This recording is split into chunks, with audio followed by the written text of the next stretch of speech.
आणि म्हणून मंत्री महोदय आपण आपली राजकीय सोय बघितलीत म्हणून हा ऑर्डिनन्स काढलात।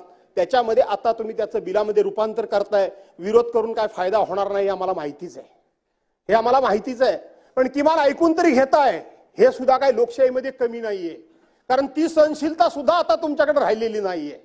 इतकं पाशवी बहुमत मिळाल्यामुळं तुमचा इतका अहंकार वाढीस गेलाय। आता एकेकाळचे आम्ही खास मित्र,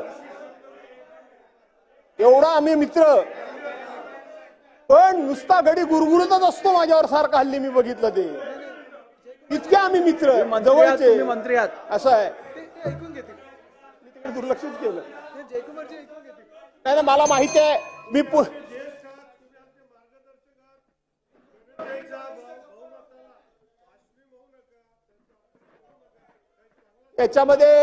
याच्यामध्ये जनतेचा अपमान काहीच झाला नाही, जनतेचा सन्मानच झाला।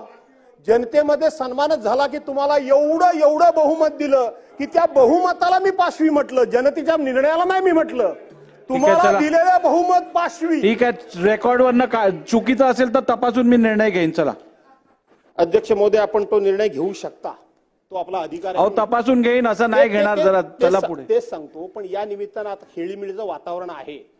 माझी तुम्हाला विनंती आहे अध्यक्ष महोदय, मगाशी आपण आपल्या चेंबरमधून ऐकलं असाल, तालिका सभापती इथं बसले होते, विरोधी पक्षाच्या वतीनं राज्यपालांच्या भाषणावर मी माझे विचार मांडायला उभा राहिलो। माझे तुम्ही रेकॉर्ड करून बघा, 4 मिनिटं पण मला बोलायला मिळाली नाही।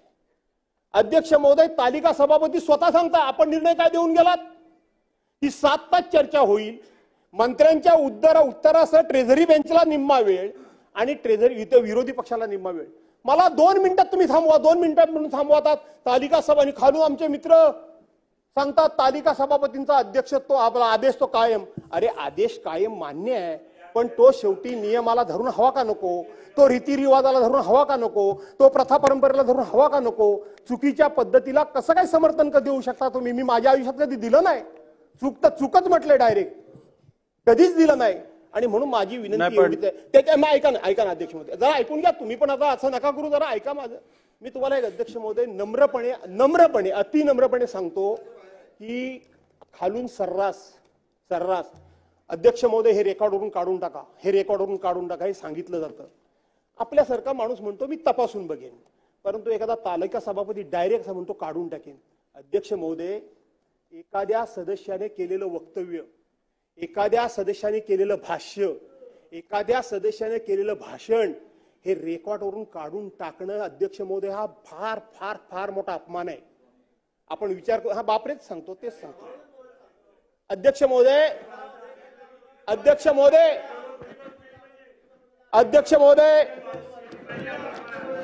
ठीक आहे, आता बिलावर या, सागर साहेब बसा बिलावर या। चला अध्यक्ष महोदय, मी एक रेकॉर्ड मी त्याच्यात सुधारणा करतो, माझं पूर्ण बोला माझं सगळं काढून टाका, तुमचं मुळीच काढणार नाही, माझं पूर्ण होऊ दे, मग काढा तुम्हाला वाटलं तर। आणि म्हणून अध्यक्ष महोदय आपण सर्रास हे काढून टाकतो, ते काढून टाकतो। अध्यक्ष महोदय, हा विषय गंभीर आहे, हा एवढा सोपा नाहीये। अध्यक्ष महोदय, एखादा माणूस बोलला त्याचे शब्द काढून टाकणं म्हणजे ही फार मोठी शिक्षा आहे, फार मोठा अपमान आहे, फार मोठा इन्सल्ट आहे। अध्यक्ष महोदय, या ठिकाणची एक घटना मी तुम्हाला सांगतो। कैलासवासी गोपीनाथराव मुंडेंच्या कारकिर्दीतले, जरा ऐका, गिरीश ऐका, बोला, मी ऐकतोय, बोला, आपण ऐका। कैलासवासी गोपीनाथराव मुंडेंच्या कारकिर्दीतली मधली एक मी घटना सांगतो अध्यक्ष महोदय। मुंडे साहेब नेहमी असे बोलायचे आणि मुंडे साहेबांच्या हातात काही लिहिलेलं नसायचं, पण शेवटी इतका अनुभव होता, एवढं तोंडपाठ होतं, ते डायरेक्ट यायचे आणि सभागृहामध्ये असा कागद फडकवून बोलायचे। आणि अध्यक्ष महोदय, त्यांनी एकदा भाषण केलं आणि ते सभागृहातून निघून गेले। अध्यक्ष महोदय, मुंडे साहेब सभागृहातून निघून गेले, त्यांचा उदय मध्ये येतो, त्यांचा उदय, आणि मुंडे साहेब सभागृहातून निघून गेले अध्यक्ष महोदय। आणि त्याच्यानंतर कुणीतरी अशाच पद्धतीने हरकत उपस्थित केली। माझं पूर्ण ऐका, हे माहिती असली पाहिजे, हे रेकॉर्डवर आहे। आणि तात्कालीन अध्यक्षांनी सांगितलं की काय आता कैलासवासी आहे, पण गोपीनाथराव मुंडेंचं मी वक्तव्य सभागृहाच्या पटलावरनं काढून टाकतोय। अध्यक्ष महोदय, मुंडे साहेब बाहेरून आतमध्ये आले, मी या सभागृहामध्ये तेव्हापासून बसलेलो होतो. मुंडे साहेबांनी त्यावेळेला ते सांगितलं की माझं वक्तव्य काढण्यापेक्षा हा माझा राजीनामा घ्या. त्यांनी इथं राजीनामा लिहिला, उदयजी हा माझा राजीनामा घ्या आणि आमदारकीतून मला मोकळं करा, पण माझं वक्तव्य तुम्ही या ठिकाणी काढून टाकू शकत नाही.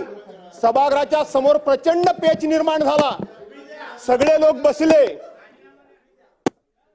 तुम्हाला शोभतं का हे? नाही नाही बरोबर नाही. तुम्हाला शोभतं हे मला असं बोलायला? तुम्हाला भास्करराव शोभतं काय?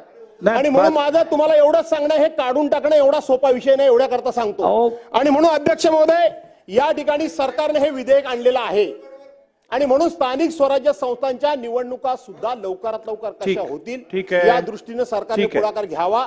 मला माहित आहे की हे प्रकरण कोर्टामध्ये आहे. 27 तारखेला त्या संदर्भामधली सुनावणी आहे.